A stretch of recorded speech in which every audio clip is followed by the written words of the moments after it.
त्याच्यामुळं माझी भूमिका, माझं वक्तव्य त्या ठिकाणी लोकसभेत मला देता आलं नाही.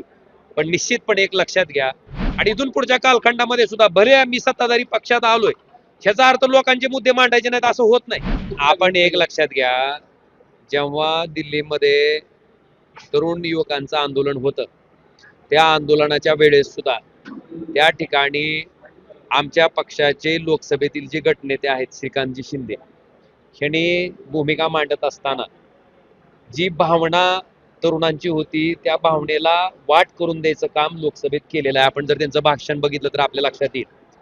दुसरा वक्ता मी होतो, पण दुर्दैवानं दुसऱ्या दिवशी लोकसभेचं कामकाज त्या ठिकाणी चालू शकलं नाही.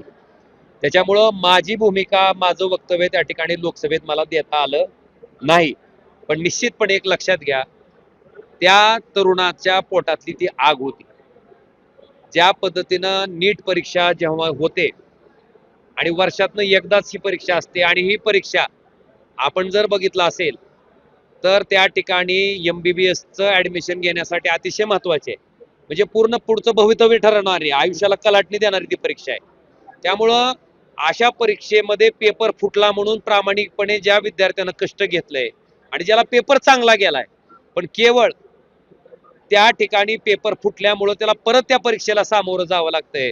मला वाटतंय त्या विद्यार्थ्याची भावना प्रत्येकानं समजून घेणं गरजेचं होतं, आणि ती भावना मांडायचं काम त्या ठिकाणी आपण जर बघितलं तर डॉक्टर श्रीकांतजी शिंदेने त्या ठिकाणी लोकसभेत केलंय. जर वेळ मिळाला असता तर मीही त्या ठिकाणी मांडला असतं. कारण एक आमच्यावर उदाहरण घ्या, आम्ही लोकप्रतिनिधी आहेत, आम्ही निवडणुका जर 5 वर्षानं त्या ठिकाणी निवडणुकाला सामोरं जातो.